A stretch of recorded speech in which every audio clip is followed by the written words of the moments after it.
Hey there folks, welcome to Spectrum Pulse. We talk about music, movies, art, and culture. And today, it's this month's episode of The Trailing Edge, where basically we have a bunch of records that were added to my schedule that I don't have enough for a full review, and let's knock out 7 of them really quick right here. Starting off with Black Veil Brides and Vale. To tell me everything will be alright.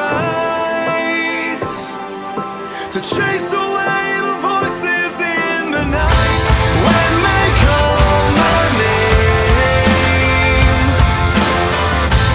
Have I gone insane? I'm the wrong critic to review and act like Black Veil Brides, because after listening to multiple albums of their overwrought but underweight lyrics, competent but by-the-numbers hard rock and heavy metal, and Andy Biersack continuing to unimpress me as a singer, I'm just left with the lingering thought, well, at least Kiss was fun. Hell, by the time Black Veil Brides put out their self-titled record in 2014, they even got Bob Rock to produce their formless brand of heavy metal with really terrible drum production to boot. Anyway, for this comeback, they went back to John Feldmann for production after Andy Biersack put out a solo album, and man, even by the standards of meat and potatoes heavy metal, this is incredibly underwhelming for me. The drum lines are incredibly thin and sparse, and of course you're not going to hear a significant bass line or groove, especially when they push in the obvious drum machines, none of which obscures from the millennial whoops and the hyper clean production that cultivates no atmosphere whatsoever. And when you couple it with lyrics that tread water with a lot of really obvious cliches, which could have worked with some fiery delivery that Andy Biersack doesn't have, and outsider anthems that feel increasingly flimsy, especially when Andy Biersack tries and fails to inject political relevance, we get 8-minute anti-Trump songs that can't land a consistent punch. No matter how many string sections you tack on to sound epic, that's almost a failure that's a little impressive. And yet at the end of the day, despite consistently decent and above average guitar work, it's another Black Veil Brides project. It will satisfy their fans and precisely nobody else. Very light 5 out of 10. Next up, Joe Satriani with What Happens Next.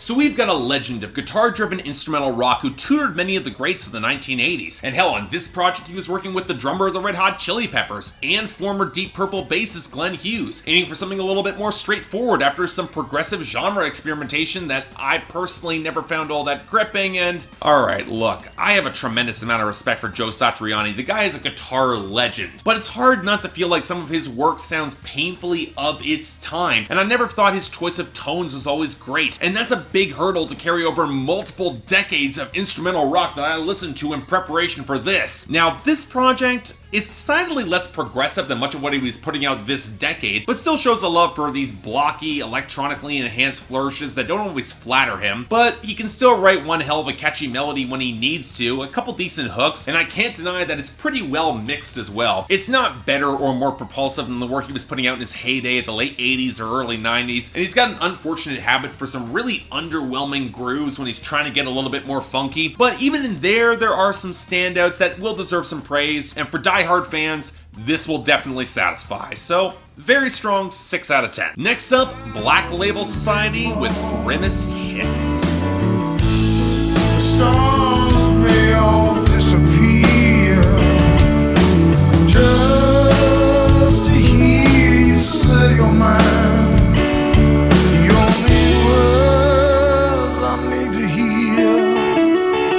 So look, I've got nothing against Zakk Wylde and the work he put in for Ozzy Osbourne. Hell, the fact that Black Label Society has stuck around for nearly 20 years shows there is a market for this sort of meat and potatoes heavy metal that doesn't get all that interesting or challenging, but can still bring some solid riffs. For me, it's background music heavy metal. And I don't envy him having to deal with that nasty name association that will come with his former guitarist Nicholas Catanese pleading guilty this past week to sending sexually explicit messages to a minor. That's just awful timing, even despite Catanese being out of the band for 5 years. It's just bad name recognition. And it's kind of a shame because, as a whole, this isn't bad at all. It's actually pretty decent, showing at least a little bit more desire to push in a bluesier tone and thicker groove to detract from the utterly uninteresting rhythm guitar lines and songwriting and percussion. I'd say it's closer to a grunge record that was dropped in the mid-90s, especially with Zakk Wylde's vocals swapping out the best atmosphere of those albums for some shredding solos that I wish the production was allowed to give any sort of real firepower or intensity. I get that some of this is intended as a tribute to Black Sabbath, but you know what? Black Sabbath at their best could hammer out stronger hooks or a sense of real menace that Black Label Society just cannot deliver. I get the impression that Zakk Wylde managed to produce some of this himself, and it shows. He probably shouldn't have done that. And yet paradoxically, when this record slows down for more ballad territory, he delivers a set of surprisingly good tunes. He's good in that more pop-leaning vein. Shame the rest of this is just so damn muddy, and with this production, not in the good way. Thinking a decent 6 out of 10. Next up, the Jefferson Park Boys with Casual Horns, dog.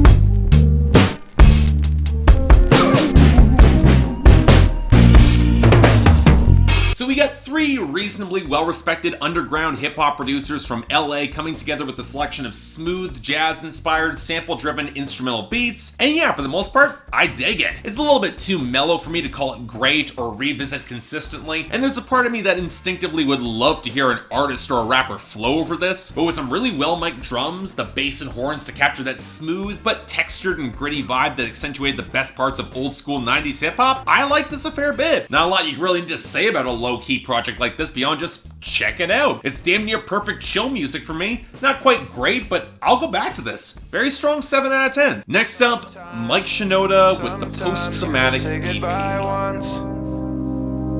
You say goodbye over and over and over again, over and over and over again. Sometimes you don't say goodbye once. You say goodbye over and over and over again, over and over and over again. I'll be honest, I was worried about covering this EP. It's been less than a year since Chester Bennington died in Linkin Park, and I was very unsure of how Mike Shinoda would be able to capture that grief on record, given that he wasn't really the emotive frontman behind Linkin Park in the same way that Chester was. And again, this is one of those projects that is intentionally raw and imperfect, well, at least as much of a more polished artist like Mike Shinoda will allow on record, and as such, it's kind of tough for me to criticize. On the one hand, the abbreviated, abortive nature of these 3 songs kind of makes sense. It's just a record where you can tell that he's not just grappling with the loss of his bandmate and dear friend, but how on earth Linkin Park will be able to continue on without him, or if they even should, as playing through any of those songs feels like he's retracing those old steps over and over, and he can't heal. And the anger certainly feels justified when he's confronting an audience that's now projecting all of their grief onto him, but the last thing he needs to heal properly. I say all that, and I respect all that, with the acknowledgement that it's not exactly a great project otherwise. Mike Shinoda has never been a great rapper or singer, let's be honest, and that with the bassy, desaturated production with the barren guitars and the buzzy synths, while fitting the emotional vibe, don't really add much that I would want to revisit in these songs, especially that warping synth and guitar on Watching As We Fall. I get the implication is that there is grief that Mike Shinoda is still pressing and very real depression he hasn't gotten over, and I wish him all the best in handling it. But I'm not sure Post-Traumatic is an expression of anything more beyond just the frustration of not quite being able to move on, at least not yet. I'm thinking a 6 out of 10. Next up, Marmozets with Knowing What You Know Now. The day is gone, I want you to stay with me, just stay with me, get carried away. The day is gone, I want you to stay with me, just stay with me. Oh boy, I was considering giving this band a full review and explaining why I'm not... Okay, look, I have been clear in the past how I'm not nearly as familiar with post-hardcore as I would like to be. And the stuff I've heard I haven't exactly liked. It's not really bad per se, just more not my thing. I'm not as familiar with the genre. Now, Marmozets, okay, their debut album was actually kind of alright. Becca McIntyre is a powerhouse on vocals, and there were a few standout melodies. This was a catchier, more pop-leaning project than I was expecting. But between the writing that never really grabbed me lyrically and the math rock post-hardcore genre fusion that comes across on most of the project, it just never really gripped me as much as I wanted it. Now, their follow-up, see, you would think this would be up my alley, as Marmozets definitely pivoted to a more accessible sound, both in easing back the math rock elements and doubling down on the more pop melodies. And yet, I'm still not nearly as gripped as I want to be. Part of it, ironically, is Becca McIntyre's delivery, where she swapped out a lot of her screaming, which I actually kind of liked, for a brattier delivery that alternates between passages that owe more to symphonic rock or metal, an increasingly shrill version of Hole or The Pretty Reckless, and bizarrely this baby voice coo that I just don't like. I didn't like it with Lana Del Rey, I don't like it here. And when you factor in really muddy drum production, oddly underweight bass lines, even despite melodic grooves, ragged guitar lines that carry more texture than actual tune, and lyrics that wallow in the sort of shallow angst you normally hear in pop punk that with shockingly little evolution from their debut, it's just a record that's playing in a style I would normally be a little more comfortable with instead of most post-hardcore, and yet for me, doesn't stick the landing. Now there are a few songs that contort in weird enough directions to be kind of compelling, or just deliver a great early Paramore-esque hook, and their shot at a genuinely earnest love ballad in Me and You was surprisingly effective, and again, I don't consider this unlistenable, it's just not my genre, but I'm curious how more post-hardcore fans view this band's pivot. Still, not really for me, I respect it, but it is interesting all the same, so I'm thinking solid 6 out of 10. And finally, with Waterparks, we have Entertainment. I think the ones are done with fun. At least it's all about you. I think the ones are done. We're all too cool for fun. Oh man alive, I wanted to give this a full review, go into extended detail about why the line between pop and punk can be precarious, and you can definitely overdo the slicker, more pop-leaning textures, which was really my big issue holding back Double Dare from being a great debut, even despite how much I liked a lot of the hooks and melodies. So imagine my disappointment when the group doubled down on the overmixed synthesizers, the blown-out drum machines, and the trap snares. This was about the last thing I wanted to hear in a pop-punk direction coming from this band. They're just staccato elements that don't fit in all that well with the regular drumming and the regular guitars, and at least the grooves that just feel compromised, especially when we have a glut of pop punk right now. And that's frustrating because at the core, Waterparks is a pretty tight little band. The relationship writing and airing of grievances, they aren't really challenging or mind-blowing, but it's well structured. They got some punk edge when they want to, and there's some lyrical flair and some decent hooks here. But I gotta be honest, strong fundamentals can't quite elevate production elements that get in the way for me. Maybe a sharper producer that can better balance out the band's strengths or mix if they want to push these pop elements further, but as it is, the chemistry just isn't quite gelling, at least not yet. I can see them getting there, but as of right now, Entertainment's just merely decent for me. I'm thinking a 6 out of 10. So yeah, a lot of 6s out of 10 there, a lot that I just found pretty decent, not enough to full review on here, but hey, I'm curious what all your thoughts were, so there's the comments below, you can hate me down there. And if you want to buy the records, links to all of them will be in the description down there below. Now, if you guys want to contribute to my schedule, so more records that I might actually review or wind up here on the trailing edge, link to my Patreon is right over there, where 3 times a week you guys get to vote on my schedule, and once a week for the higher tier contributors, you guys get to add albums, movies, or even a top 10 list to that schedule.